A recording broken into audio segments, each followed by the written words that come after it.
penultimate round of the championship is upon us, and Francois Martel has one hand on the title. Alex Abedi has been trying everything to wrangle it back from the French-Canadian, but it remains a tall order as Martel is coming off his 5th win in 8 races this season. Martel has the opportunity to tie fellow Canadian Luke Kraus with 7 race wins if he can win the final 2. But as we always say, and especially here in Arizona, anything can happen, and it usually does. The Endurance Cup concludes this evening. The Wild Horse Grand Prix is next.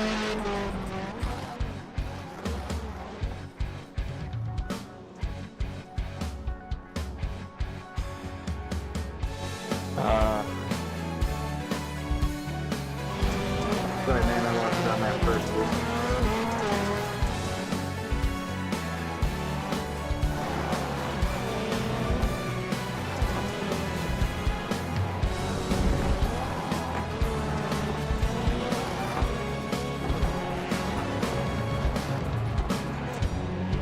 Our venue for this evening is the Wild Horse Pass Motorsports Park.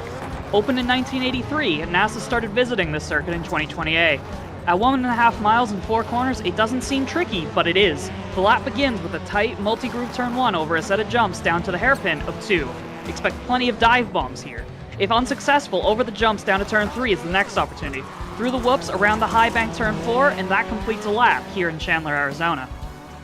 Our format for NASA Rallycross is as follows. 22 cars will be split into 4 heat races, 6 laps apiece. The top 2 will transfer to the feature, the winner gets 3 bonus points, and the runner-up gets 2. The rest of our competitors will be funneled into the semifinals, 5-lap races.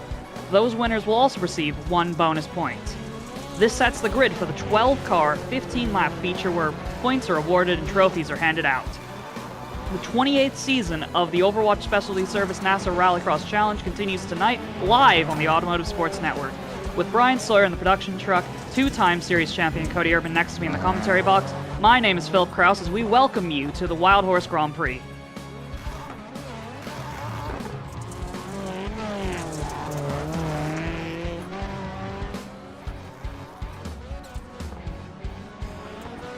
Our series is brought to you by the Overwatch Specialty Service. The only thing more unique than your problem is our solution. For more information, visit osscenter.com. Thank you, Rob Hartland, for your continued support of NASA Sim Racing. Our coverage all season on ASN is brought to you by NordVPN, your gateway to online freedom and security. Protect your digital privacy with military-grade encryption, browse the web anonymously, and access your favorite content from anywhere in the world. Receive 63% off a 2-year plan at nordvpn.com/ASNTVUSA. Also, our cameras for this entire season are provided by TrackCams22.com. Finally, our intro music was produced by our very own Alex Abedi. Cody, Francois has managed 5 wins out of 8 races this season, and the gap is lengthened to 14 points. If you're Alex, what are you going to do to manage the slim chance of a second championship? Well, like you said, it's a slim chance, so he's going to have to make sure he optimizes every point he can possibly get out of these next 2 rounds. Make sure he sets himself up good in qualifying, and then make sure he runs away in the heat. This way he gets himself a good starting spot in the feature. So look for that, as this being the final endurance race tonight, gonna be a little bit of shake-up. So let's see what he can do to possibly get himself another win. Yeah, and this definitely has to be a track that Alex has circled on his calendar. Knowing the pace he had last time out in the Endurance Cup, he messed it up with the speeding penalty, but the pace was definitely there, so he has to be looking forward to this race specifically to try and gain points on Francois Martel. And it looks like Francois doesn't really have the pace right now as he's sat 9th in practice. Granted, Alex Abedi hasn't even set a lap yet in the 99. Yeah, there's a the whole field, I will have to give them credit. They must have all been putting in some good practice laps, because I would say most of the field's pretty tight. Yeah. We had a good chunk of cars within the 33.4 to 33 bracket.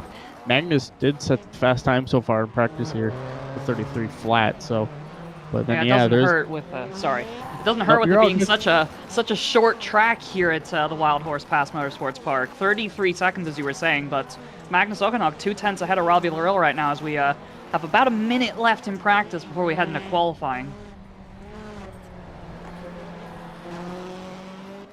Coming into tonight's race in Wild Horse, the points are as follows. Francois Martel leads by 14 points over Alex Sabetti. Savion Ragster is in a fierce battle with Matt Hartley and Evan McFarlane for third in the championship, while Josh Klog, Steve Angie, Cody Crosgrove, Magnus Okenhog, and Matt Grove are all still fighting for that 6th place in overall. In the Sportsman Cup, Matt Grove has a 28-point lead over Jess Rakowski. He pretty much just has to show up today to win the Sportsman Cup, Cody. And I'm pretty sure I see him in the lineup, so as long as nothing goes horribly wrong for Matty Grove today, he should be our Sportsman champion. Yeah, he seems to have pretty good pace.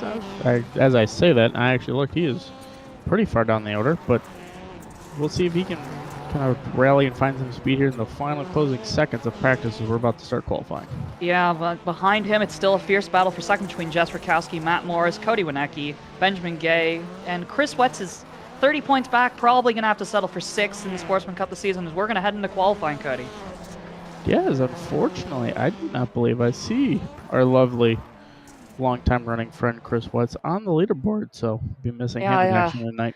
Well, you know, there's no jokers here, and he likes to take his jokers late. There's no joker to take, so he decided to make the joke and just not show up. As we're going to go into a 5-minute open qualifying session, which has changed from last time in the Endurance Cup, which I believe it was a 10-minute open qualifying session, correct me if I'm wrong, but it's a very tight track, a short qualifying session, unlimited laps. This is going to be hectic. Daz will kind of break a little bit of the wall. Our qualifying is broken up into 4 groups of, let's see, 6 cars, so this way they're not running over the top of each other, but still could mess each other up. As we're going to go on board with Francois Martel, our championship leader, as he finishes his warm-up lap here to build up to his first lap of qualifying here at the Wild Horse Pass Motorsports Park. Be interesting to see what type of lap time he lays down, as it'll be the benchmark everyone will be chasing here, Cody. As I apologize, he wasn't on a banker lap. That was his first lap, a 33.8 for Francois Martel, almost a second off of our quickest lap in practice, but currently top of the board. Yeah, we're starting to roll in times here. Right now, Rakowski fastest with 33, and now McFarlane goes to a 33.2, so he sets quick time. And the times are tumbling here at Wild Horse Pass, but I think they're going to tumble even further. As Alex Sabetti is only on a 35.1 right now. He must have made a mistake on his first time lap. I'm not sure what happened. As Jess Rakowski, as we're watching her through, I believe that's turn 4, almost rolled the car in the whoops. Comes across the line, doesn't improve on her second lap, a 34.3, as Robbie Larill jumps into second place in the 2:13. There's Cody Winecki, our jumpy truck specialist. Yeah, I know we're watching Evan right now, but I just saw Cody Winecki jump up to second in the 903. Evan McFarlane, provisional pole sitter, ripping it through turn 4. He's got a bit of traffic ahead of him. It shouldn't affect him at all. Over the line. What's it gonna be? Almost. Oh, that's a big crash, but it's an improvement on his time, a 33.188. As our top 3 are within about a 10th and a half of each other, so or top 4, I'm sorry. Yeah, it's really tight between these top 4, and I think there's still some more time for these drivers to find. Quickest time in practice was set by Magnus Okenhog, a 32.981, and we're currently about 2/10 off that right now. So we'll have to see if these drivers can match that time set in practice, or it's kind of like the nerves of qualifying. You don't want to push too hard, potentially throw away a lap, as we're looking at Cody Winecki here in the 903. We know he's super competitive on these, as I say that, Magnus Okenhog beats his practice time by 5/100ths of a second to go pole on a 32.976. But Cody Winecki, he has just disappeared from me.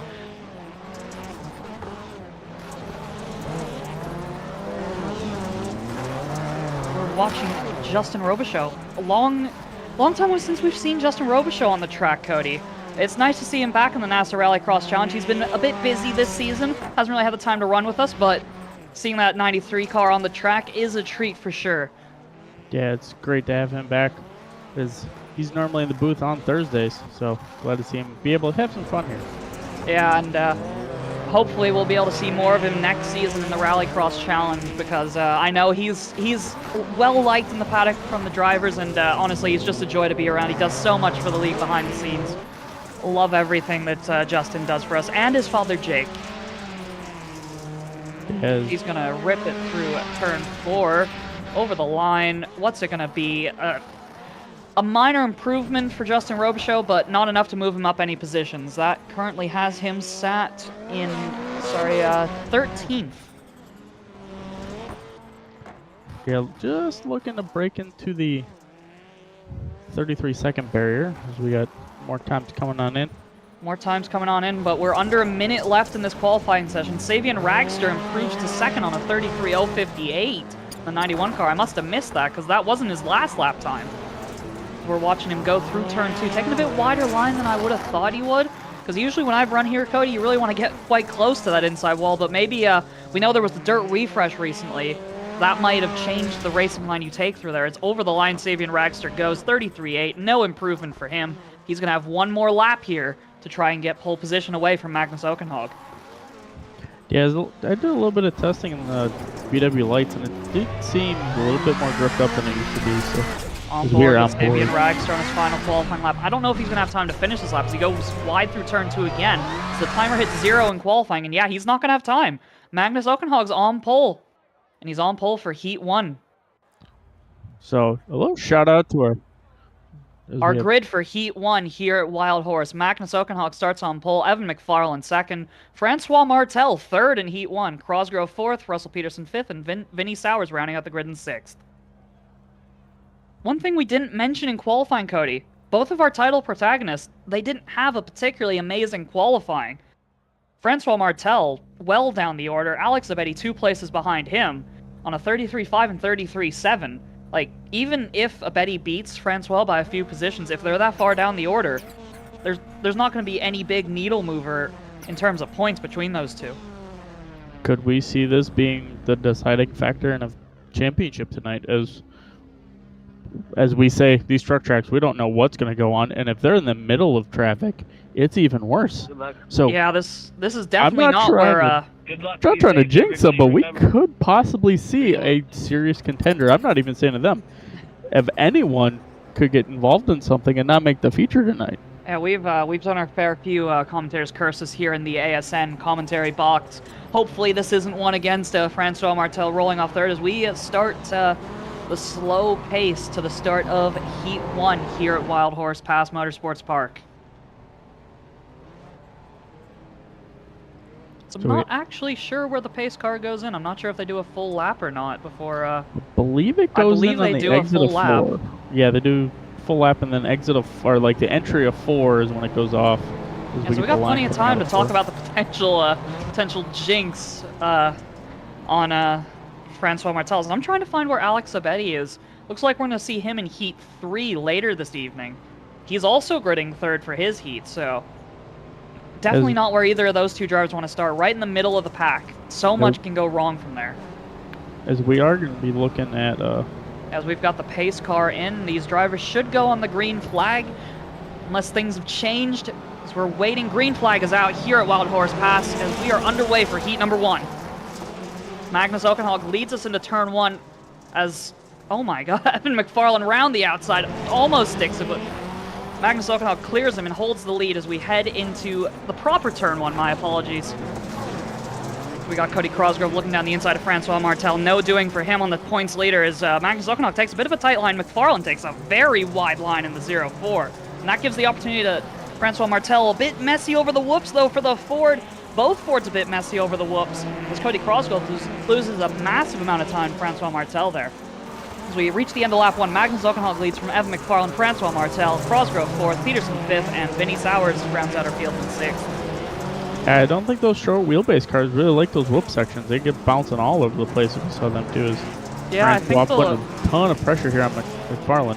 Yeah, on those truck tracks, usually the shorter wheelbase cars seem to always... I think that was Russell Peterson in the wall, but it looks like he's able to get it gathered up. He does lose a place, though, as Francois Martel round the outside of Evan McFarlane. He's going to try and do a crossover, it looks like, Cody. Not able to get it done.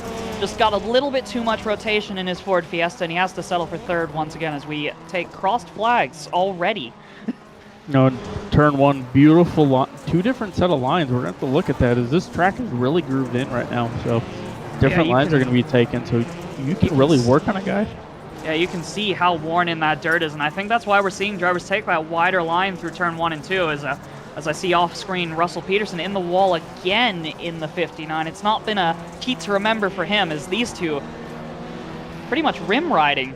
We're going to go on board Francois Martel, our championship leader, currently third, and most importantly, he is not in a transfer spot to the feature right now, Cody. No, I think that's what he was really pushing there in the beginning, try to get around Evan, because he knows that this is super crucial for him just to have an automatic bid to the feature. Yeah, and the bonus points, they always matter. Even if he's got a 14-point lead over Alex Abedi, that 1 point could make the difference. As you see, that Fiesta's so unsettled over those whoops, and usually those short wheelbase cars. McFarlane! Oh, he's spins over the jump, and that's going to bring Francois Martel into a transfer spot. He's stuck in the wall. Yeah, he got himself caught in the catch fence. Yeah, he's going to have to tow, and that, once again, horrible luck strikes for Evan McFarlane and that KS team. I feel like we never see them have a completely clean race weekend, Cody. No, I just saw off the side of my monitor that Evan was able to get out of that fence, thankfully, so see if he can try to rally himself into a better Yeah, he's position. not going to have time, though, really, as Magnus Okenhock's going to take the white flag, as Heat 1 is absolutely flown by here at Wild Horse Pass, Cody. Yeah, KS Industries almost giving a gift to Francois Martel there.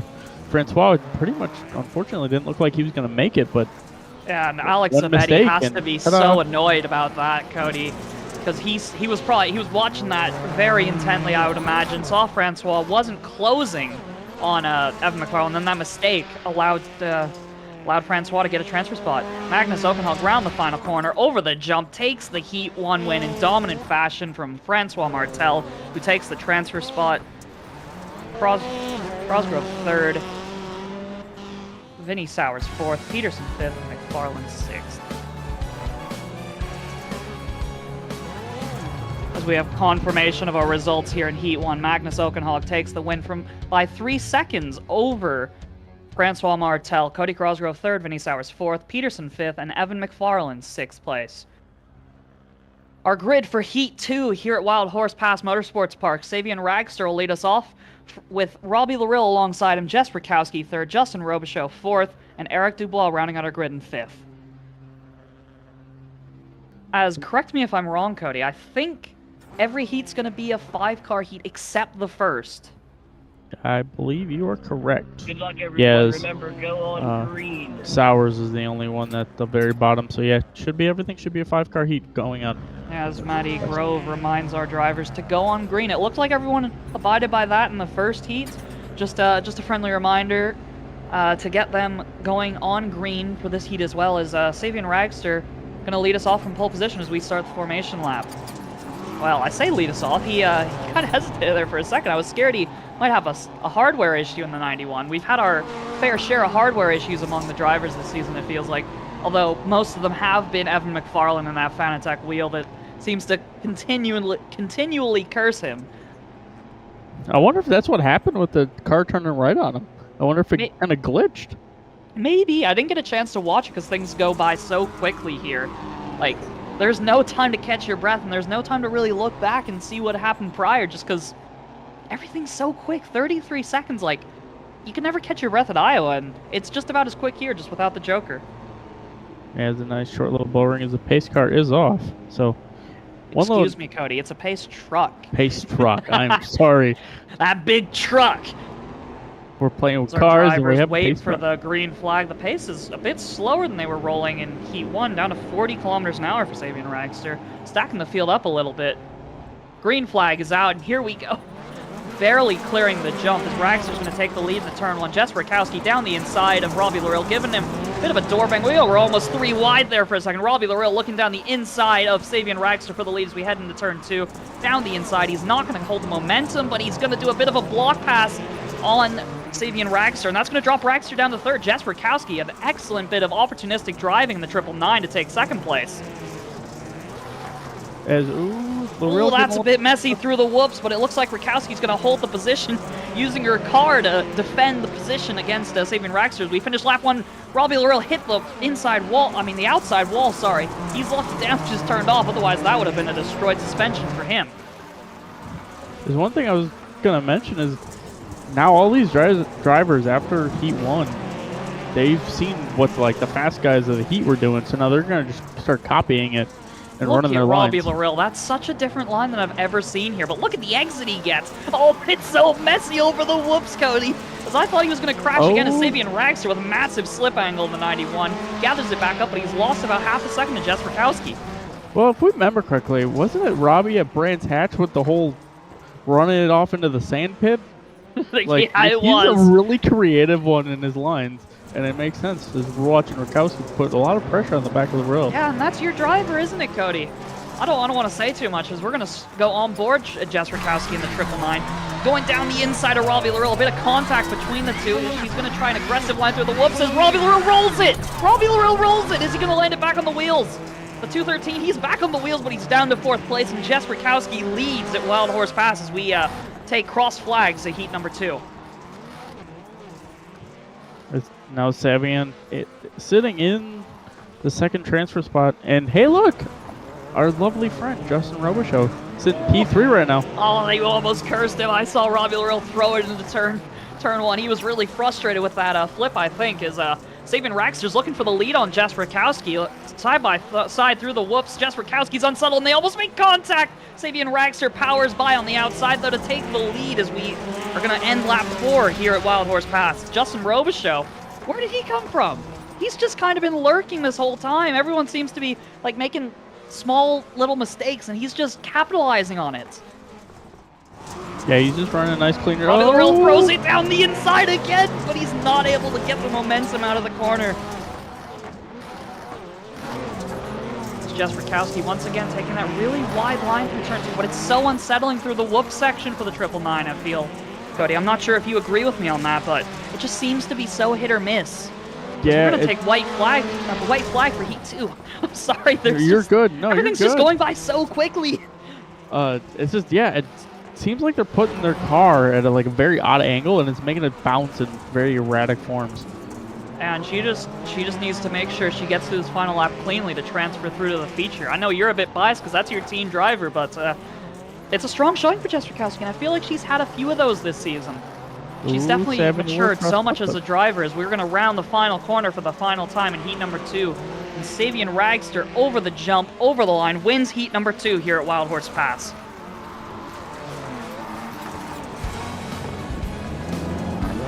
Heat number 2 results, Sabian Ragster wins from Jess Rakowski and Justin Robichaux rounding out our podium. Robbie Larill takes home 4th place after a dramatic flip in the middle of his heat, and 5th place goes to Eric Dubois. That was fun.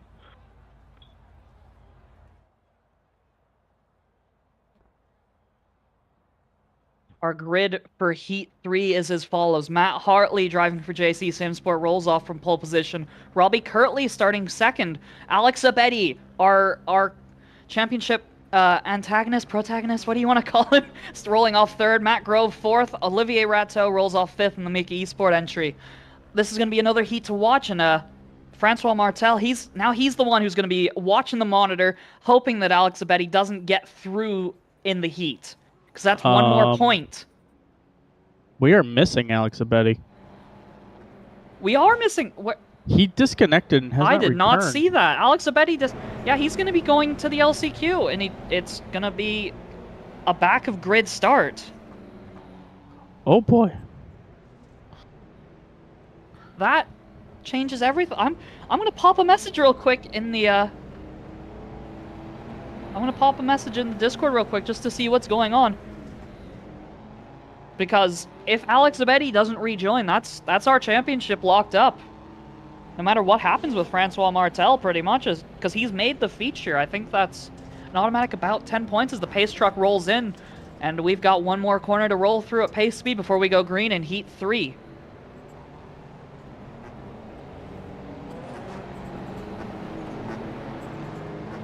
Matt Hartley leading them through turn 4 as we go green here at heat number 3 at the Wild Horse Pass Motorsports Park. Taking a dominant lead from Robbie Kirtley into turn 1. It's an interesting line, I feel. You run it so narrow initially, wash it out, and it doesn't seem like the car really has any trouble with grip as he hits the berm on the inside through turn 2. That's going to allow Robbie Kirtley to close the gap a little bit but it's still Matt Hartley in the lead from Robbie Kirtley, Matty Grove, and Olivier Rateau in 4th places. No Alex Sabetti. I can't get over that. No Alex Sabetti. Yeah, he must be having hardware issues, is my guess. 'Cause he just recently disconnected now and has not returned yet. So, is Robbie Kirtley looking? Is Grove, our sportsman, Matty Grove absolutely ripping on the outside. He looked like he had amazing grip in his Ford Fiesta through turn 4 there. Is he going to be able to make a move on Robbie Kirtley? Amazing grip on the inside, but just doesn't have the exit speed, it feels like, when you take that tight line. Like, you get so much in the first half of the corner, but you lose it all in the second half, so it's really about setting up a move here. As they both get unsettled through the whoops, Matty Grove two-wheeled it there for a second there, Cody, but he gathers it up and maintains 3rd position. Lost about half a second, but does he get style points for that? I think he should, but this Fiesta here is such a liability through those whoops sections. Yeah, it is insane how much the Fiesta hates the whoops here at Wild Horse Pass. Just because I'm so used to the Fiesta being strong on these Endurance Cup tracks. Oh, Robbie Kirtley! As Kirtley Ryan's on the barrier there, and that's going to promote Matty Grove into 2nd place, Cody. Yeah, Seems to be survival of the fittest here in Heat 3 at the moment for this transfer spot. Olivier Rateau, I've seen people avoid those whoops to the right. I haven't seen them avoid the whoops to the left. That's a first for me, but Olivier Rateau, he seems to like his narrow racing line as Matt Hartley's absolutely blitzed the field in the lead up. 4 seconds ahead of Matty Grove in 2nd place right now. He just needs to make sure he gets through this heat cleanly. Yeah, that's pretty much what I was talking about. Our two title contenders to be doing, because apparently the JC Sims board took that page tonight. Yeah, Magnus and Hartley. It turns out when Josh isn't in the commentary box. By the way, we hope you get better soon, Josh. I know you've been really sick these last few days, but it turns out when Josh isn't in the commentary box, his team does a lot better. They must not be feeling the pressure of Josh, like, talking about them all the time or something like that. I don't know. But this has to be a career outing for JC Simsport in the Supercars class, at least in recent memory, Cody. Yeah, this is probably one of the more dominant nights, at least so far. We'll have to see what happens in the feature, but they have had in a very long time, so... Yeah, it reminds me of the old days when the JC Simsport cars, or MRTs that used to be called back then, were taking home heat wins, like multiple heat wins a night. As we're going to be starting, we've already started the final lap here in Wild Horse Pass Motorsports Park. Yeah, it's insane how quick the lap flies by. I'm like, oh yeah, they took the white flag. No, he's halfway through the white flag. Yes, he's been running a 1.5 seconds faster than the whole rest of the field. Apparently JC Simsport must have found my setup books. Apparently I forgot to burn them at MRT. As Matt Hartley rounds the final corner over the jump to take a dominant Heat 3 win here at Wild Horse Pass Motorsports Park. Matty Grove around the final corner is going to transfer in 2nd place, but the story of this heat, Alex Abedi, not on the grid, not in the race, and I've just got confirmation in the Discord, he won't be returning, Cody. As our Heat 3 results, Matt Hartley wins from Matty Grove, Olivier Rateau 3rd, Robbie Kirtley 4th, and Alex Abedi 5th, but he will not be returning tonight. Well, that unfortunate. That throws a bit of a wrench in the championship battle, I gotta say, Cody, as our grid for Heat 4, Cody Wienecki, the truck superstar, rolls off from pole position, Steve Angie 2nd, Matt Morris 3rd, Justin Ament 4th, and Jake Robichaux rounds out the grid in 5th. Yeah, I can't get over Alex Abedi. He's not going to be returning tonight. As we're looking at pretty much Francois to be locking, so we're going to lock up 2 titles possibly tonight. Yeah, effectively, that's both titles locked up after tonight's race, Cody, but...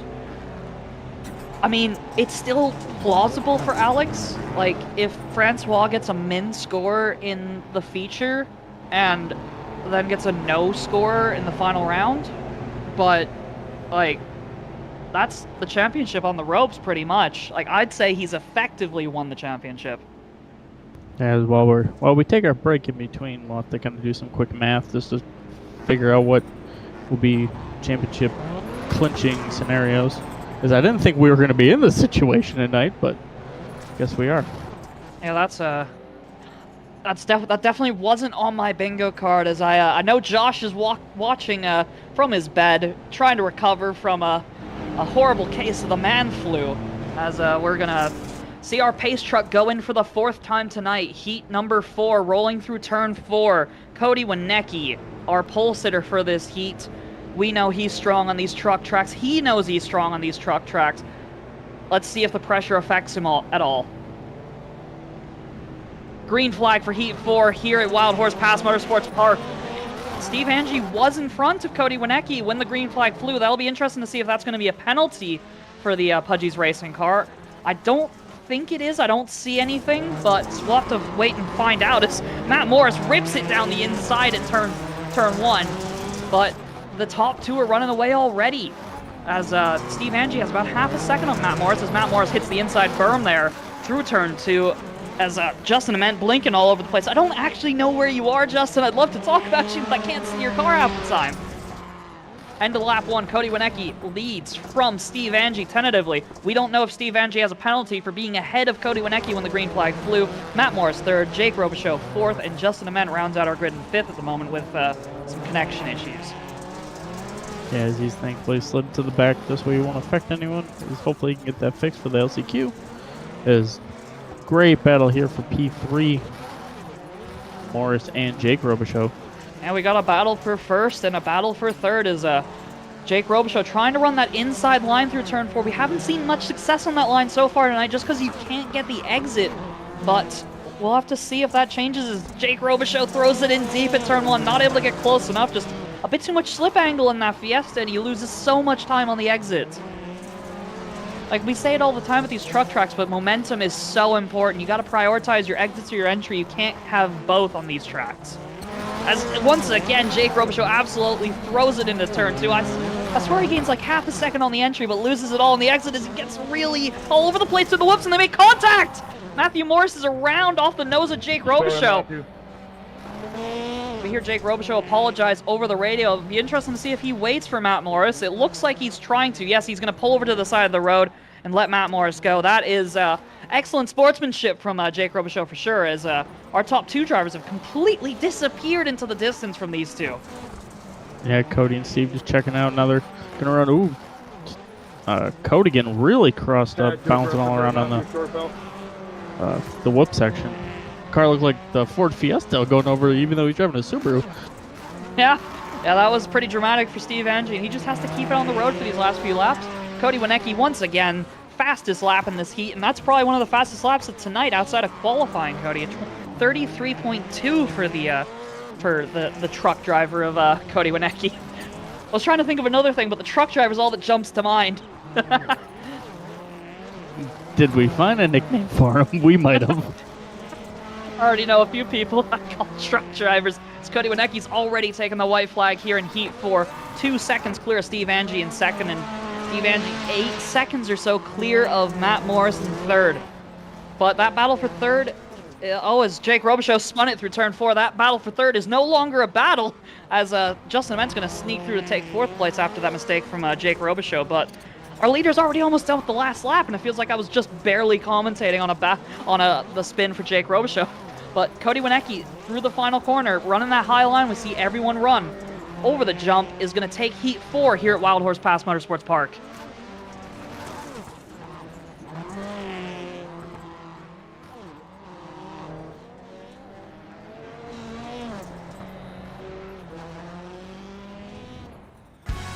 As we have confirmation of our results in Heat 4, Cody Winecki wins from Steve Angie, Matt Morris 3rd, rounding out the podium, and Jake Robichaux and Justin Ament 4th and 5th.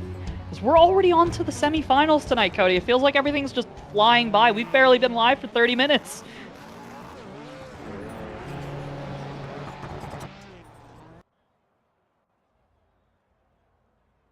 Good luck, everyone. Remember, go on green. 6 cars for the C-Main here at Wild Horse Pass Motorsports Park. Cody Crosgrove leads them off from pole position. Olivier Rateau, Vinny Sowers in 3rd, Robbie Kirtley 4th, Russell Peterson 5th, and Alex Zabetti, technically grid 6th, but he will not be joining us tonight, so it'll actually be a 5-car C-Main, 2 cars transfer, 5 laps. It's going to go by even quicker than the heats, Cody, and I don't think that's very possible. No, it's been a super quick night so far. Is We got, I would say Kraus was probably one of our faster drivers, unfortunately, in this one. We're supposed to have a Betty, but Well, he's not going to be saying, unfortunately, that he's one of the faster drivers in this. He's going to be saying, fortunately, from the driver's seat. Because I always know when I was in one of these semifinals and I saw like one of like back in the 2018, 2019 seasons, when I saw one of those Rallycross like aliens at the time in my LCQ semifinal, I just was like, well, better luck next week. yes, thankfully we got 2 transfer in here, so I believe someone will be able to have a good night in the feature. Yeah, definitely. As I think our grid behind Cody Crosgrove is really close. Olivia Rateau, Vinny Sowers, Robbie Kirtley, and Russell Peterson. Be interesting to see what happens there. And I'm not saying that Cody Crosgrove's automatically going to win this. As we know in NASA Rallycross, anything can happen. As he's also in a Fiesta, and we've seen how bouncy those things are. Well, the top 2 are in Fiesta, and we've got a... Oh, what? What? Did that just happen, Cody? So we have a green flag out for the C main here at Wild Horse Path Motorsports Park as Cody Crosgrove leads them into turn 1 after a crash on the formation lap. Oh, Russell Peterson absolutely spears Vinny Sowers off through turn 2, and he's going to take 2nd place and the provisional transfer spot. I wasn't even looking to see how that had transpired, Cody. What happened? Yeah, I'm not sure either. All of a sudden I just saw Russell Peterson, massive air through the whoops. I thought he was going to do a front flip there for a second, Cody. Sorry for cutting you off. What were you going to say? You're all good, yeah. Just weird case of events. May have to look into that after. Josh will be looking into that after on Wednesday when he feels better. Hopefully he feels better on Wednesday. If not, maybe we'll have to assign someone else to take a look at the incidents. As mentioned earlier in the show, Josh, bedridden with a terminal case of the man flu. We're already on lap 2 here at Wild Horse Passes. Oh, there you go. There's the Fiesta through the whoops, Cody. You mentioned it as we were on the formation lap. Almost front flipped it, just like Russell Peterson did last lap. And Russell Peterson's closed this gap to Crosgrove. Almost half a second that last lap. He could be going for the semifinal win here as he sets fastest lap. As I think. Oh, looking down the inside, but he's not going to have the momentum, but he checks him a little bit. Tiniest bit of contact between those two. Really respectful racing. I know it looked like a bit of a dive bomb, but that's just how much those altering lines affect like your speed at the entry, middle, and exit of the corner. Is once again through the whoops. That Fiesta absolutely all over the place. Yeah, it seems like the outer line is becoming a little bit more dominant. Like the bottom line, you just can't get any good grip and just drive up off the corner. Yeah, as the track hasn't been reset for any of the heats or LCQs or anything this evening, so I feel like every lap that goes by, as you were alluding to, Cody, the inside gets worse and the outside gets better, as Russell Peterson seems to be listening to us as he rips the far outside through turn 2 there. Ooh, oh, they're both all over the place through the whoops, and Vinny Sowers is closing the gap as we're going to take the white flag here. Russell Peterson has to be dangerous. I mean, has to be careful. He doesn't want to apply too much pressure because it'll be dangerous for him. He might lose a transfer spot. Yeah. We go on board Russell Peterson riding in 2nd place. Powered by D's Nuts, Russell Peterson in 2nd place. You can see Cody Crosgrove, the battle for the win in this semifinal right there as he's going to look to the inside through turn 3. Not going to have the momentum through the whoops, just needs to keep it on the track. Through turn 4, he's going to take the inside line, not going to have the momentum through the final corner. Cody Crosgrove around the final corner, over the jump, wins semifinal A here at Wild Horse Pass Motorsports Park with Russell Peterson transferring in 2nd. As we get confirmation of our results, Cody Crosgrove wins semifinal A here at Wild Horse Pass Motorsports Park. Russell Peterson through to the feature in 2nd. Vinny Sowers 11th. Vinny Sowers 13th, Robbie Kirtley 15th, Olivier Rateau 17th, and Alex Betty 19th. I think I got that correct. As our grid for semi-final B here at Wild Horse Pass Motorsports Park, Justin Robichaux is going to lead them off from the pole position alongside his father, Jake Robichaux. Robbie Larill lines up in 3rd place, Justin Ament 4th, Eric Dubois 5th, Matt Morris 6th, and Evan McFarlane last on the grid in 7th, but we know that the KES racing car has the pace to challenge for a transfer spot, Cody. Yeah, this is the heat or the LCQ wouldn't have wanted to be in tonight with both KES industry cars in here. Yeah, but Justin Robichaux has the track position, and he has his father alongside him. It'll be interesting to see if we have a bit of a father-son. I know they aren't teammates, but a bit of a father-son duo trying to benefit one another. I don't know if you agree with me at all there, Cody. Possible. There's definitely a good photo op mode right here. Yeah, definitely. Gonna have to hang this one over the mantle. Yeah, and Jess Rakowski takes amazing photos after every race in the NASA Rallycross challenge. If you ever want to see them, they're in our Discord in the photo and video channel. Always appreciate your work, Jess. You take some amazing screenshots as the pace truck's in for semifinal B. Let's hope that nobody crashes before the start this time, Cody. Hopefully there's no father and son anger at each other right now. Through the final corner, green flag in semifinal B. Justin Robichaux leads them off as he almost does have contact with Jake Robichaux into turn 1. Oh, there's Robbie Larill once again really deep on the brakes, but look at all the time he loses as we've got a crash in the back of the field. Justin Ament, Matt Morris, Evan McFarlane involved as well. That's going to pretty much kill any chance he has of making it through as he's in the pit lane, Cody. Yeah, he tried to back up to turn around and then he just right to the pit lane, so I don't know what happened there. Yeah, I'm going to have to take a look back and see what happened off monitor real quick, Cody, because I'm curious. I didn't get to see most of that. It looks like in turn 1, Robbie Kirtley gets into the back of Robbie Larill, loses the rear, and then there's just a stack up between those back 4 cars. As, yeah, McFarlane throws it in reverse, backs up, and then, like, when he gets to the dark part of the dirt, it just teleports into the pits. As Robbie Larill, as I was watching that replay off monitor, has taken the lead in semifinal B. Yeah, Justin had a little bit of a cross-up over the start-finish line jump. So that kind of gave him the spot. I think Justin's going to have a chance around the outside here. Look at the momentum the 93 builds through turn 4, right on the bumper of Robbie Larill as we ride on board with Justin Robichaux in the 93. You can see Robbie Larill right there. He's so close, tantalizingly close. He can basically touch him through the windshield, Cody. See if Justin goes. He's going to go for the crossover. Does he have the run in the 93? No, he doesn't. He hit the inside berm. He's going to hit the wall. Oh, and I think he's going to be able to get it rolling. I think he's beached. Oh, that's unfortunate. Oh. But that did give the transfer spot to his dad. Well, that's not the father-son combo play I thought we were going to see, but Justin Robichaux tows to the pit, sadly, and that's going to drop him down to 5th as Matthew Morris and Evan McFarlane had to tow after the opening lap incident. And Justin Ament, who was caught up in that lap 1, turn 1 melee, he's in 3rd. And he sets the fastest lap, too.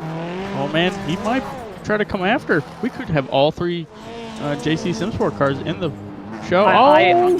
Jake almost hit the wall. Listen, I know Josh doesn't have his voice right now, but I can imagine any bit of his vocal cords he has left, he is screaming for Justin Ament, cheering him on to the best of his abilities as the gap's going to be under 2 seconds as we take the white flag here in semifinal B. Robbie Larill absolutely running away with it, but it's a 1.5 seconds now for the final transfer spot. He was 1.6 seconds quicker than Jake Robichaux that last time, Cody. See what happens here. They come through turn 2. Jake Robichaux taking it very cautious over the jump. I think he knows he just has to make it through cleanly, and he'll be in the feature, Cody. A bit of understeer. Oh, messy through the whoops. He's two-wheeling it. Here comes Justin Ament on the inside. I don't think he's going to have the momentum, though. Robbie Larill wins semifinal B, and Jake Robichaux transfers through to the final. Yeah, Playpack ×3 to the feature. Great drive, Jake.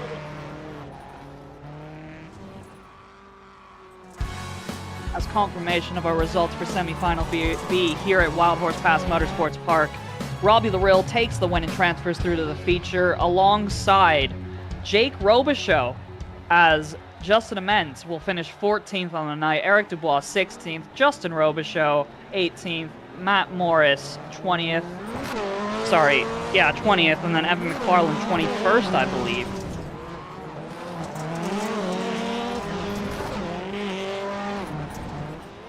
So we're going to go into warm-up and take a bit of a break. We'll see you in time for the feature here at Wild Horse Pass Motorsports Park. You're so interesting. I love your browser history. I like that you're not hiding anything from me. By the way, nice IP address. I like your neighborhood. You are so special. This ad is just for you. I learned so many things from you. You are so generous. With your personal data. Switch on privacy, switch off trackers and viruses. Go to nordvpn.com. NordVPN. Safely be you. The most realistic online racing sim ever made. This is iRacing.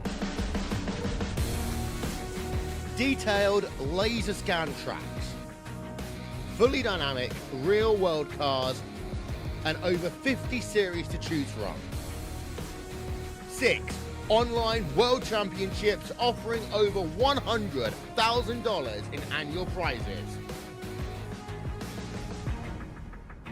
This is the original esport racing game. This is iRacing.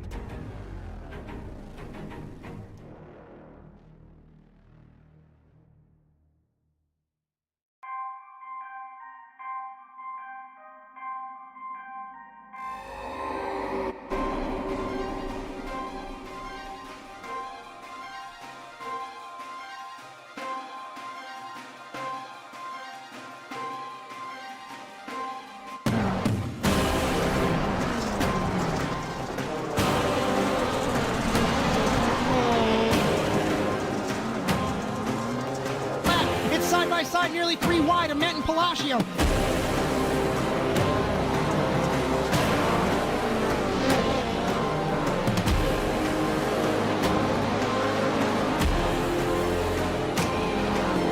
Front bumper of Betty down to turn 2. Clog takes the lead.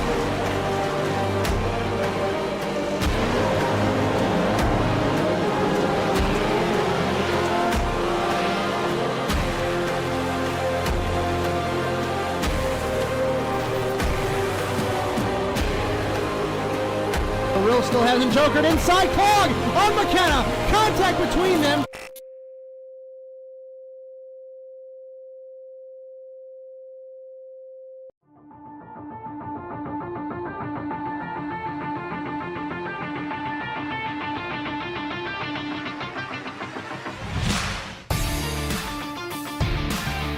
Well, Romain Rateau has led all evening long, but Schofield to the inside, and he makes it stick.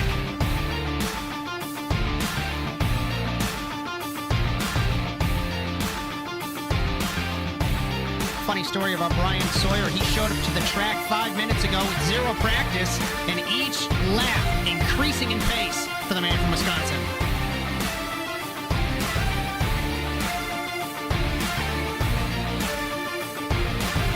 Mertz deep on the brakes in the 812, clobbering the curve to get by Olivier Rateau.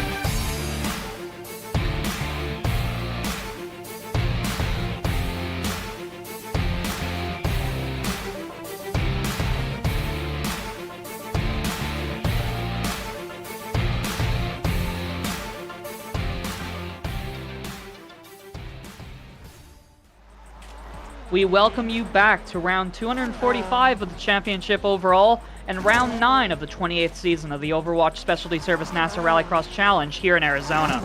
With Bryan Sawyer in the production truck, 2-time series champion Cody Erdmann next to me in the commentary box, my name is Kraus, live on the Automotive Sports Network. Just a reminder, our series is brought to you by the Overwatch Specialty Service. The only thing more unique than your problem is our solution. For more information, visit OSScenter.com. Thank you, Rob Hartland, for your continued support of NASA Sim Racing. Our coverage tonight was brought to you by NordVPN. For up to 63% off a 2-year plan, visit nordvpn.com/ASNTVUSA. Finally, our cameras for this entire season are provided by TrackCams22.com, and our intro music was produced by our very own Alex Abetti. Cody, as we come to the end of warm-up, what is your prediction for this feature race? What are you expecting to see? Mass chaos, as we've seen cars bounce around everywhere. Well, there's a consistent theme on these on these off-road tracks is I'm going to have to interrupt you real quick to read off the grid. It's Magnus Okenhog in the JC Simsport entry leading us off from pole position. Savian Ragster lines up alongside him on the front row in second with Matt Hartley and Cody Winecki on row 2, Francois Martel and Jess Rakowski on row 3, Matty Grove, Steve Angie row 4, Crosgrove and Larill row 5, and Russell Peterson and Jake Robichaux running shotgun on the field on the 6th row. And we were mentioning it during the ad break, Cody and I, the championship battle. Josh put it in the chat as well. If Francois finishes last in this feature race tonight, Cody, he'll still have a 23-point lead over Alex Zabetti. If he finishes 7th or above tonight, he's clinched the championship. What would you do if you're what would you do if you're Francois Martel, Cody? Well, if I was Francois, I would try to make sure I finish 7th. This way you don't have to worry about it. Well, of course, but how do you approach this race? Do you approach it the same way as you always do, or are you just looking to finish 7th? I would just look to finish 7th or above. Don't, if it seems like it's going to get hairy in a situation where you're running 4th, 5th, just let them go. Don't worry about it. Win your title. Don't worry about trying to be one position ahead. As we know, Francois is he's quite a smart driver. We've never really seen him take too many risks in the TWRS Fiestas. The pace truck rolls in for the final time tonight. 15 laps here at the Wild Horse Pass Motorsports Park. Rolling through turn 4. Magnus Okenhog has control over the field, and he's got a massive jump in car 26, taking the lead in turn 1 as we watch Alex Zabetti in 5th place, looking down the inside of Cody Winecki to take 4th. It looks like he's going to lose a place to Jess Rakowski around the outside in the 999, and that's going to demote him down to 6th place as he makes contact with Jess Rakowski and contact with Cody Winecki at turn 2. Looks like they all escaped unharmed, though. Francois Martel still in 5th, and our top 3 remains unchanged. Okenhog, Ragster, Hartley, Winecki. As I was saying, Winecki on the inside. Francois Martel 5th, Rakowski 6th, Grove 7th, Crosgrove 8th, Peterson. Oh, who was that? I did not see who that was who just speared into the... That was Robbie Larill. As it seems like those KES Simsport cars just can't find any luck, Cody. No, unfortunately not. As the other side of the luck coin is the JC Simsport cars. 1 and 2 right now. As Savian Ragster looking to the outside of turn 3 here. And I think that's the line you want as Matt Hartley hits the berm, but it's a JC Simsport top 2 right now. Is Josh Mertz, how are you feeling? I know you're watching. How are you feeling about this? Should we talk about them a lot to jinx them a little bit, Josh, do you think? As I say that, Matt Hartley was mere inches away from the wall over the jump, approaching turn 1, Cody. Dave's probably like, guys, can you please shut up about them? Pick someone else. Is Winecki looking to put pressure know how on quick he can be on these tracks, but it's so hard to pass. He's got to set this up beautifully, and it looks like he's going to have the over-under here on Savian Ragster for 3rd, but just not quite enough momentum in the 903 to pull alongside his Ragster. Messy over the whoops. That's going to give Winecki the opportunity he needs, but the outside line has the momentum as we've seen, and it's just gotten stronger and stronger all night, and Savian Ragster, with that run on the outside, is able to maintain 3rd position. Yeah, normally it would be hard to pass, but I think with this track state setting that we have running tonight, we have multiple grooves. Contact between Martel and Winecki at turn 1, and Francois Martel, as you were mentioning, you think he should just run for 7th. He's got a 3-second gap down to 6th. I think if you're him, as these 2 cars in front of him are all over the place through the whoops, Cody, but he's got 3 seconds behind him. Do you just cruise and accept 5th? It doesn't look like he is. I would keep pushing, but I wouldn't do anything. I would make it very calculated. Make sure you can capitalize on the position. As it looks like we're going to have a battle for the lead between the 2 JC Simsport cars. Josh Mertz chewing off any fingernail he has left watching these 2 as the gap is closed lap on lap. Matt Hartley, he can almost touch the rear bumper of Magnus Okenhog as the gap's at half a second, but it Constantina so much at those hairpins. One small slip up, and these JC Simsport cars, who are running 1-2 right now, could change in a blink of an eye. Yeah, as these 2 pulling away from P3. Ragster hit the berm a little bit, and that's going to give Winecki another opportunity to take 3rd place off of the Pudgy's racing car. Looking to the inside, not able to get the momentum he needs it, but it looks like he's going to have a good setup through turn 2 here, Cody. Around the outside. Ooh, there's Martel, and he's going for the over-under, but he's just not able to pull alongside in the 903. Yeah, he's really working him over. This is where Cody's truck track experience does benefit. He knows what lines to set him up. Oh! Ooh, that was Martel in the wall, but it looks like he's able to gather it up in the 12. Those are risks you don't want to be taking when all you need to do is finish 7th, Francois. Is Cody really using that inside turn 2 to get the really good run? We haven't seen anyone run that inside so well through turn 2, Cody. As I keep on seeing puffs of smoke out of the 91 Ragster. I know that isn't engine damage, as Winnecki almost rolls it through the whoops, but he is able to gather it up in the 903. As our battle for the lead remains pretty stagnant between these two at 6 to 7/10 of a second, as Matt Hartley just set the fastest lap in this feature, a 33.108. Compare that to a 33.418 for Magnus Okenhog that last time by. The gap is closing at the front. Ooh! He's turned him! He sent him off the track! So sorry. Is he going to be able to land it back on the wheels? He might be able to rejoin. He's going to be able to rejoin! Oh, that was close! That was close between Matty Grove and Ragster. Matty Grove jumps over Ragster there as Francois Martel all of a sudden sees himself in third. Hartley flipped. I completely missed that. Matt Hartley's turtled. The 50's turtled. He's trying to get it back on the wheels, but he's turtled even further. Oh, he's going to... There goes... Oh. Well, there goes Robbie Larill. And exit... Hartley, you should have towed, buddy. He had more contact. I'm not sure if we caught that with Angie and Robichaux, but it got him back on his wheels. But I don't agree with him sitting on the track like that, Cody. No, I don't either. I just kind of looked. He took a really early entry. He got crossed up and, like, jumped over the inside berm, and then it really crossed him up, and he just rolled it up into the fence there. And then, yeah, he was trying to save it, and unfortunately got in some people's way. Don't know how that's going to go over well. Yeah, we'll have to see what is said about that on Wednesday for sure, but Magnus Okenhog all of a sudden has a 5.5 second lead, Cody, and he can effectively just cruise, but I don't think that's in Magnus's DNA. No. Do we see who's in P2? We do see who's in P2. Francois Martel. It feels like he's had a quiet race. Like, he almost crashed that one time, but nothing flashy from Francois Martel. This is how he wins his championships. Like, sure, he wins a lot of races, but I never feel like they're particularly flashy wins. They're just cool, calculated, and, you know, they're all just, yeah. I don't know what else to say about it. It feels like he always is on top of his game.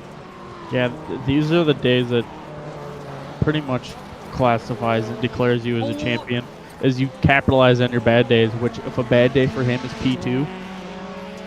If a bad day is for him is P2, I feel bad for the rest of the league, Cody, because the bad day for most people is no points.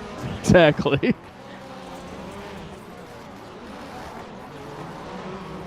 As Bryan Sawyer has just acknowledged that we're going to be approaching lap traffic here with about 3 laps to go. We'll be interesting to see if these people move out of the way of Magnus with the blue flags, as we see Robbie Larill over there in the pit lane. Looks like he's going to rejoin the race in the 213 after his contact with Matt Hartley. And yes, Jess Rakowski pulls out of the way. Good sportsmanship from the 999 driver. Next up is Jake Robichaux, 3 further seconds up the road from Okenhagen. This is all he has to worry about, but he has a 6-second gap. I feel like he can afford to take his time, Cody. Yeah, he can just kind of slowly work his way. As we're going to tune back in this battle for second place, on board with Cody Winnecki in the 903, trying everything he can to dethrone the champion this season, Francois Martel, from that second place here at Wild Horse Pass Motorsports Park. We take 2 to go. But it's going to be so hard. I feel like we haven't seen many on-track overtakes that aren't due to contact, Cody. But you can run all these different lines. It just feels like it's hard to actually complete a move as he throws it in so deep on the entry compared to Francois Martel. But you see the slow entry pay off for Martel in the exit where he pulls a few more lengths on Winnecki. Yeah, he's just getting a little bit of a better run there. Oh, that's an interesting line from Winnecki. I think he gained overall as Magnus Okenhog's going to be through the final corner, taking the white flag here at Wild Horse Pass Motorsports Park. But this battle for seconds, what we're going to be looking at here. Francois Martel and Cody Winnecki separated by half a second. It's going to have to be an almighty send from Cody Winnecki to take this off of Francois Martel. He can probably take advantage of the fact that Martel's racing for a championship to put him in a place he wants to, you know, yield in, Cody. But it looks like he's not going to be able to get there. as we're going to switch to Magnus Oakenhog through the final corner. And, sorry, already across the line in the 26, winning here at Wild Horse Pass Motorsports Park. Francois Martel takes second and the championship this season. And Cody Winecki rounds out the podium in third. And I think he might be our Endurance Cup champion. Good race, Martel. As we got confirmation, he is our Endurance Cup champion. So I think we might have clinched multiple championships tonight. I think we clinched every championship tonight, Cody.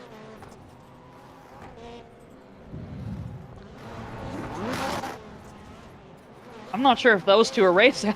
I tuned in on that for a second, and I thought those two were racing, but no, they're just on their in-lap.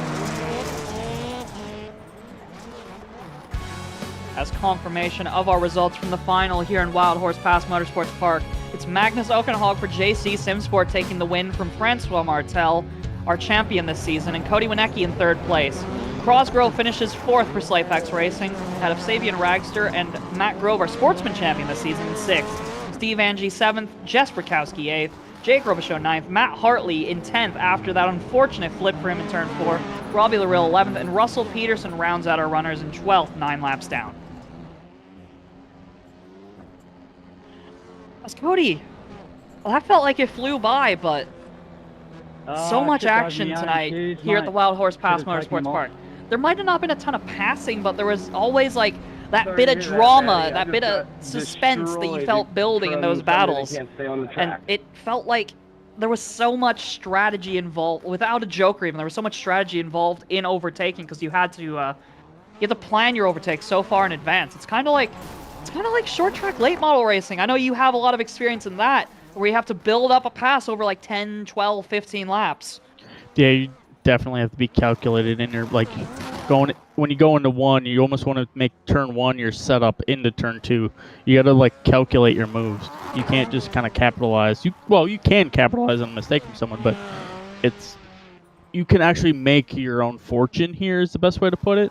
Instead of just kind of waiting or like really forcing it, you can actually just make it and do it cleanly. Yeah, definitely. As I think we should hop over to some interviews as let's see who's waiting in the media pen for us, as we're going to drag in our sportsman champion for this 2023B season, Matty Grove. Matty Grove, do you got a copy? That's a Big 10-4, Mr. Phil. How does it feel, first off? Sportsman champion, 2023B NASA Rallycross. Congratulations, first off, Matthew. But what a messy, well, not a messy, but like what a season for you. Like, but Man. it was a bit of a messy night in terms of like on track action. There was a lot of slipping and sliding, but beautiful shot of you running the jump there on the broadcast. How was the race for you tonight? Man, all I'm gonna say is I haven't been sweating this bad in my VR in a very long time. The sportsman's class is so much competition that I am just completely blown away right now that we locked her up tonight. I was very concerned. I am not good at these truck tracks, but we just put our head down and tried to drive safe and smart and consistent with our points lead we had, so that way we could salvage it even if it did go bad. Definitely want to give a big shout out to my wife and kids for always putting up with me down here practicing in the sim rig with NASA guys. I want to give a huge shout out to ASN for the broadcast. Mr. Bryan, you are awesome. Phil, Josh, I hope you feel better. I know you're not real happy with not being here tonight. Phil, I can't wait to watch the broadcast. I'm sure you killed it as always. I tried my best. Absolutely, man. Thanks for stepping in tonight so that way this was still live and doing this for us. Man, I can't get over this. Sportsman champ tied up around early. And we're now I gotta give you some bad news. Let's hear it. Sure, you're the sportsman champion, but sadly next season you're not gonna be able to run in sportsman. Oh. You're gonna be a full-blown supercar driver. Or welcome to the big leagues, kid. Well, I say full-blown supercar driver. We have a few things in the works. He might be a contenders driver. Let's not give anything away on the stream, boys. let's not put that out there I too much. definitely didn't give anything away. I don't know what you're talking about. Yeah. So, anyways, guys, as I just want to throw this out there real quick.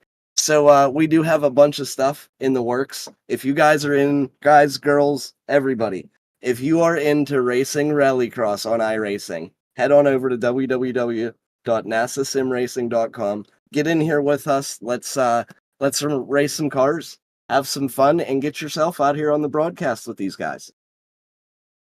Yeah, definitely. We would love to have you here in the NASA Rallycross Challenge. Our season's coming to a close here soon next week, but 2023C is going to be kicking off in September, I believe.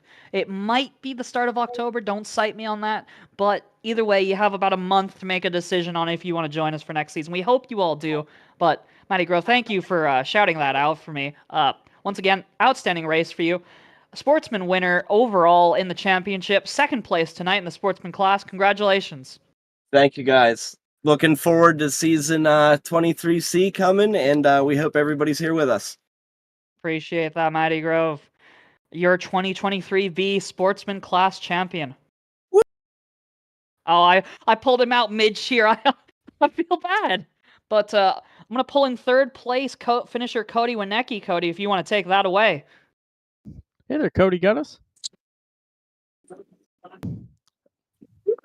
You got us, Cody? Yep. Okay. First off, congratulations on P3 tonight, as this being one of your other bread and butter that we have on the schedule. Is kind of talk us about your race. You had a good starting position. Just it seemed like those JC Sim Sports cars were hard to catch. Yeah, I just figured I would hold my pace since I was starting fourth, so I wasn't rushing to get to the lead, and made a small little mistake and got my head sideways, so I was just trying to slow it down and stay steady. Yeah, as you were really working over Francois Martel there at the end, did you know the situation he was possibly in, or were you just trying to race him as cleanly as you normally do? He's a teammate and he's in the points, so I'd rather him stay ahead of me. So he helped me with the setup for tonight's race, so it's good racing with him. Absolutely is. One other quick question before we get to your sponsors that you got helping you. So we ran something a little bit different tonight, and I think you'd be the best person to ask this question. We had it so the track stay was a little bit more slicked off than we normally do. Did it seem like it helped the racing with kind of widening the groove out and it can run different lanes? I mean, I couldn't turn worth a crap. I thought it was going to be fresh track, so this was a weird turnaround for me. So I had to figure out something to get the car to turn. But it was pretty decent. It kept the track wider, not so single file. Yeah, who'd you like to thank to get to P3 tonight? I'd like to thank Francois Martel for getting me the setup. Dave Ward, he does an awesome job with me, so I want to thank him. And you guys for putting on this show for us. Thank you guys. Thank you, and we'll look forward to see you at the season finale in Sonoma next week. Thank you. As I think it's time to pull in our second place finisher and 2023B. Sorry, not 2023 overall. I mean, maybe if he wins 2023C, but our 2023B NASA Rallycross champion Francois Martel, second place tonight. All you needed was seventh place to lock up the championship with Alex Savetti being a no-show. Talk us through that race. Talk us through your season. Yeah, I want to scream a little, but I think it's gonna be hard on everybody else's ears. Man, like big thanks to Alex to be like a polite competitor, always clean on the track, and yeah, like he decided just to give me this one. Like we were working together always in the other seasons. So it's awesome to have like camaraderie in racing. Yeah, this race though, I was super nervous with the Fiesta. It's not the car for that track. I just wanted to stay in fifth position. That's it. That's all. I maybe may have been a little aggressive at the start because I wanted to stay there. I didn't want to have to fight another round. So yeah, I was super excited to bag the championship. I'm super happy. And we were talking about during the feature what a smooth, cool, and calculated competitor you are in the NASA Rallycross Challenge. It seems like I know you talked about being aggressive at the start of the feature, but it seems like you're never too aggressive, if that makes any sense. You always bring home the result, for lack of a better word, and that consistency and honestly all the winning is what's brought you the 2023 NASA Rallycross Championship. Yeah, like honestly, I was always focusing on the qualifying before, but right now it's the race that's important. There's no points for qualifying. Just bragging rights, I guess. So yeah, like being smart, taking the appropriate amount of risk is also important in a contact sport. And everybody else, it's the cleanest driving in iRacing. So if you're smart with your competitors, you can like go close but not too close. It's super fun. So that's what I did all season, and it paid out this time. And speaking about points and qualifying real quick, I know a certain Josh Mertz who liked to give out points in qualifying in the past, and if you like qualifying, maybe you can petition Josh Mertz to bring back seeding points for 2023C. Yeah, sure. That or betting money, that would be fun also, but we'll see on the ladder. But yeah, once again, congratulations, Francois. Amazing season for you and the TWRS gang in the Ford Fiesta. As you mentioned, difficult night for you in this car. Just didn't suit the track, but still an amazing result for you in P2. Are there any, well, I say are there any? I know there are. Are there any sponsors, any partners, anybody you'd like to mention, shout out, anything like that? Yeah, as a matter of fact, you can get championship winning setups at teamwatsonracing.com. Right now, I can see that they win championship, both of them. Meaning that Alex and I did it. Yeah. And I want to thank you guys so much. I cannot express enough how much it's awesome that you work so hard, and like the league is really amazing. So thank you to the staff of NASA Rallycross. Thank you to you for joining us every race for these past few seasons and winning all these championships. You've been amazing. Thank you so much for racing with us, and we hope to see you again in 2023C to defend your championship and have another amazing battle with Alex Abedi or whoever may come to challenge you. Of course I will. I hope the World Championship guys are going to be there. That would be like putting the league on another level. It would be amazing. So yeah, I'm not going to miss it. That's for sure. Yeah, and as we've mentioned in the past few races, if you are unaware, the pro Rallycross drivers will be invited to rejoin NASA Rallycross from 2023C and beyond. We're hoping you can join us here. We'd love to have you, and it'll be exciting to see some of you join and just bring that level of competition in NASA Rallycross to an even higher level than it is already. But, yeah, I want to represent NASA against the world. But thank you, Francois. Once again, congratulations on your championship, your second championship in NASA Rallycross, if I'm remembering correctly. And you're, No, yeah. It's my first. It's my first. Oh, I thought it was your second. I could have sworn it was your second. No, I gotta pull up the stat book. I gotta think I'm going crazy. I missed out of fuel a couple of times. I missed rounds, so. Where is it? As if I remember correctly, Francois, does this mean you're also going to the Volkswagen next championship? Because you made that bet in the beginning of the season, saying if you won in this, you're going to a Volkswagen. I said that I want to have a championship with every car, so the Volkswagen is coming out at some point. Do we have to put you in the Beetle Light? The Beetle Light. Oh, that's the stipulation. If we're gonna have proper endurance, you never said which Volkswagen. I played myself. Yeah, Francois, we won't hold you any longer. We got one more interview to do. Once again, congratulations on your first NASA Rallycross Championship in 2023B. I can't believe I mixed that up. I'm an idiot who doesn't open stat books. I know Josh Mertz is going to be all over me in the chat for that. But congratulations, Francois, and we'll be looking forward to talking to you next week, probably. Yeah, possibly. Unless I go to the strip club with my prize money, which it's tempting. Oh, you gotta celebrate, huh? Yeah, exactly.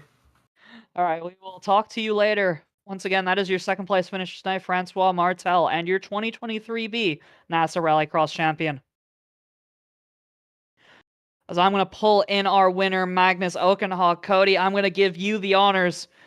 Magnus Okenhog, do you have a copy? Yeah, copy. Hey there, Take it away. Magnus. As just a little fun fact for you to add to your amazing night that you had so far. You just gave JC Simpsport, formerly MRT, their first victory since 2020A. So, good little note on that. As Boss Man sick, I think he gave him some good medicine. As talk us about your night. Is the JC Simpsport cars were super fast all night long. Kind of, do you guys find some pace and talk about your night?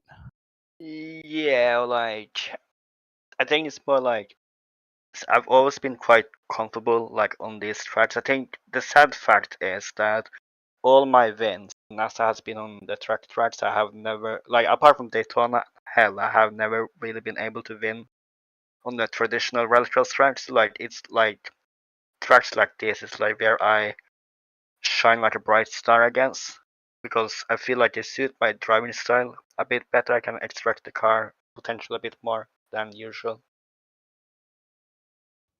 Yeah, you guys were super quick, and you were able to kind of run away from the field. You won by 7 seconds.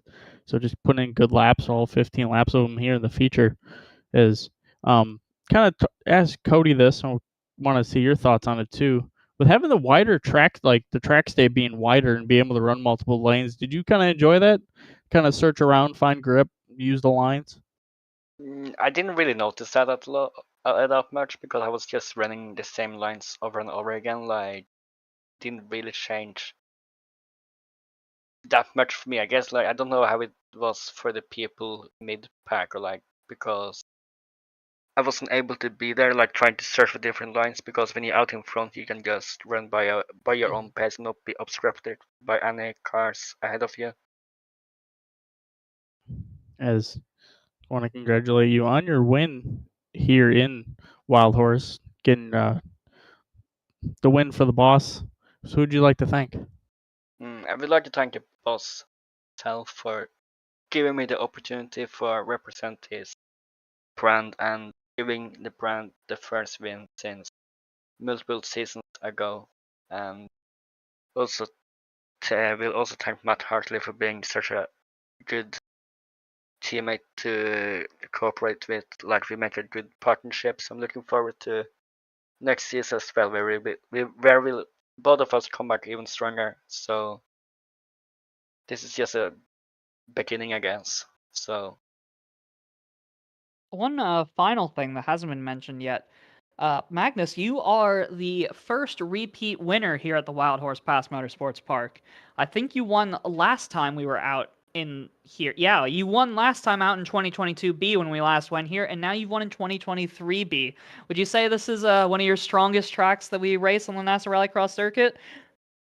yeah, like I guess like any track like is my strong point. Like if my luck, like if the luck goes my way, because as I said, like these tracks suits my driving style, where I can kick a back end of the car a bit more than usual and still get way of it with, like, due to the physics in iRacing. So yeah, I just had to call that out real quick because I know Josh is chastising me probably for not looking at the stats when it came to the championship, so I had to look at the stats for something. But yeah, it does make sense because I always know when you race at Hell, which is another one of your strong tracks, you're always ripping the handbrakes, getting the massive slip angle on, and the only other tracks you can really do that quickly are the truck tracks. It seems like, at least.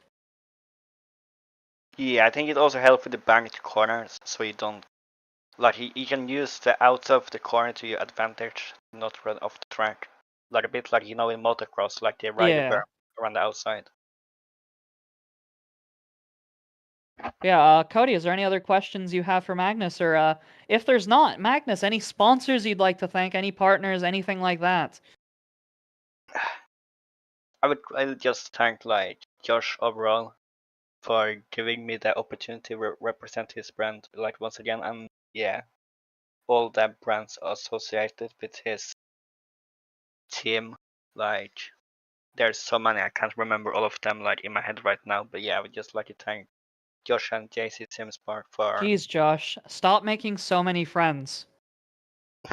everyone is Josh's friend. Yeah, that's your winner, Magnus Oakenhog, tonight here at Wild Horse Pass Motorsports Park. His 5th career win in the NASA Rallycross Challenge. Congratulations, Magnus, and I imagine we'll be talking to you again sometime soon. Yeah, see you again. As confirmation on our results tonight, the drivers' points are as follows. If we have a graphic, which I believe we do, there it is. Francois Martel locks up the 2023B NASA Rallycross Challenge, taking a 36-point lead over Alex Abedi into the final round. It's mathematically impossible for Alex Abedi to surmount that gap, but all of a sudden the battle for second in the championship is heating up with a gap of 16 points between Alex Abedi and Savian Ragster. It's going to be a tall ask for Ragster to eclipse that gap in the final round, but if something should happen to Alex Abedi, anything's possible. Sadly for Matt Hartley, his poor result in the feature tonight probably has relegated him to 4th in the championship this season, and Evan McFarlane, another driver with a poor result today, in 5th. Magnus Oakenhog jumps up 3 positions up to 6th with his win tonight. Angie in 7th, Clog down to 8th after not showing up tonight, Crosgrove down to 9th, and Matty Grove 10th overall, and our Sportsman Cup champion over Jess Rakowski in 2nd. And that battle for 2nd, Cody, it's heating up. 2 points between Rakowski and Winecki heading into the final round. Yeah, super tight battle for P2, and Matt Morris is only 12 points off, so he could possibly jump up to P2 there depending on what happens next week in Sonoma. One thing that was crazy, I looked into going back to the overall standings, 3, 4, and 5. I know they didn't change positions, but they were like 6 points or 6 or 7 points like together coming into tonight. Now, after McFarlane having his problems, Hartley was up front, then had his problems, unfortunately. They went from super tight to just blown apart in one race. Yeah, and I know, obviously, Josh Mertz is definitely celebrating the win for JC Simsport tonight, but it could have been even more. It could have been a 1-2 for JC Simsport, and I know Josh is going to be a little annoyed about that. I got to find it real quick. I swear he said something. I can't find it right now, but yeah, as you were saying, that battle for 2nd in the Sportsman Cup, alive and well. That battle for 2nd and 4th in the overall, alive and well. And then the battle for 5th in the Sportsman Cup. Benjamin Gay, Jake Robichaux, Chris Wetz. Obviously, Gay and Wetz didn't show today, so and I don't think we've seen Benjamin Gay for a few rounds, so there's a good chance he could drop back and Jake Robichaux could take a top 5 in the Sportsman Cup. But Bryan has told me that we have some team points to look at as well, so let's take a look at that. As Pudgy's racing, absolutely obliterating the field on 334. 135 points ahead. Sorry, yeah, 135 points ahead of Slaypex Racing in 2nd place. And then JC Simsport up to 3rd with the win tonight. And KES Racing, not the result they were looking for. No cars in the feature. They had the pace, but the luck, once again, just not going their way. They really need to find a horseshoe on the track and carry that into next season. As if we have a manufacturer's points graphic, that would be interesting to see. I think it's been posted, but yeah, it has been. We don't have a graphic for it, but Subaru leads by 12 points going into the final round. 227 points for Subaru, 215 points for Ford, and then Volkswagen, they don't want to talk about it. They really don't want to talk about it. It's been a tough season if you're a Volkswagen Beetle enjoyer, but Francois Martel did say he would switch cars if he won a championship in the Fiesta. He's done that. Will he switch to the Subaru or back or to the Beetle? We don't know. Be interesting to see that in 2023, see when that rolls around.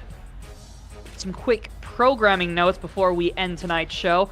The Woven by Toyota NASA Sports Car Challenge Round 3 at COTA will be on the 17th of August, live on ASN at 9 p.m.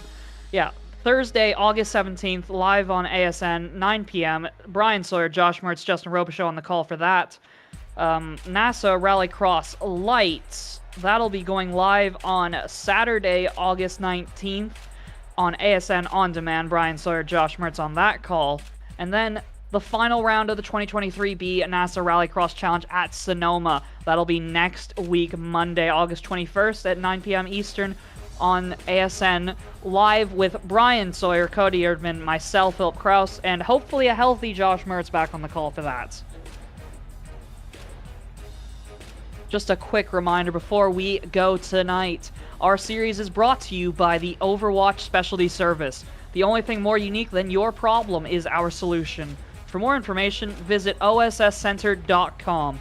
Thank you, Rob Hartland, for your continued support of NASA Sim Racing. Our coverage tonight was brought to you by NordVPN. For up to 63% off a 2-year plan, visit nordvpn.com/ASNTVUSA. Thirdly, our cameras for this entire season are provided by TrackCams22.com. And finally, our intro music was produced by our very own Alex Abedi. Like what you see? Be sure to like and subscribe to the Automotive Sports Network, and if you'd like to race, all the info is at nasasimracing.com. That's nasasimracing.com. Cody, do you have any final thoughts on tonight before we wrap up the season next week in Sonoma? Yeah, honestly, my main thought is I didn't expect us to be clinching all the titles here tonight. I don't think anyone expected that. I came in here and I was expecting like a great battle. I knew like Matt Grove, he's been kind of on the border of clinching the last couple of weeks. He was able to seal the deal on that in the Sportsman Cup. Congratulations to him. Obviously, Endurance Cup, we only had 2 races. We knew Wienecke won the first one. Congratulations on him winning the Endurance Cup there. We didn't even mention that, did we? No. I think we did. A tiny bit. Yeah, we mentioned it momentarily. Sorry, I'm on 3 hours of sleep. I am functioning off of caffeine and caffeine alone. I've been drinking a Bang Energy this entire broadcast. I think we all thought it was going to be the battle between Martel and Abedi. We were going to watch that all night, and Abedi chalked it up and I'm still not sure what happened with Abedi, but he just pulled out on the night, Cody, and that's unfortunate for all the viewers, I feel, because sure, it was a 14-point gap, sure, it was going to be difficult for Abedi, but now it's all over. There's nothing there's no take-backs. He's just got to rebound and look forward to 2023C, where he can take it to Francois Martel again. And we know they're close friends off the track. Maybe they'll even be teammates again next season. I don't know, but it'd be interesting to see what happens there for sure, Cody. Yeah, we'll have to watch the team shake up, and then congratulations, Francois Martel. So next week we show up just for trophies. Speaking of looking for teams and the team shakeups, some interesting things I've seen posted in the Discord regarding teams for next season. I won't say anything about teams looking for drivers or anything like that, but I would imagine there's going to be a lot of shakeups for 2023C, Cody. Yeah, as we're noticed a couple teams looking. A couple of them ran really well, especially one ran really well tonight, and one has run well in the past. So, well, that one team that ran really well tonight has also run really well in the past. That's kind of a resurgence for JC Sim Sport. Yeah. I know they've been Josh Mertz has been running really well in the Light Series, but Supercar success, as was mentioned, it's been such a long drought for JC Sim Sport, or formerly MRT. Last win, as was mentioned, 2020A Phoenix. 3+ years ago since MRT last won a Supercars race in NASA Rallycross.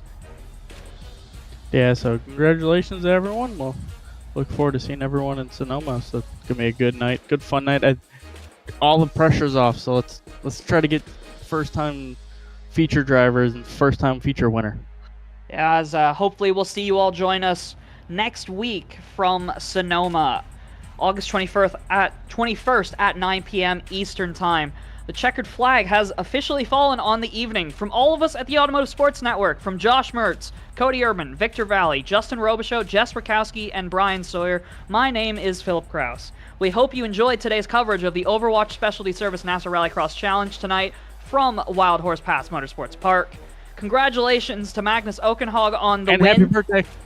And happy birthday and happy championship to Francois Martel. Be sure to join us Thursday Thursday. Sorry, I was reading notes and they were messed up.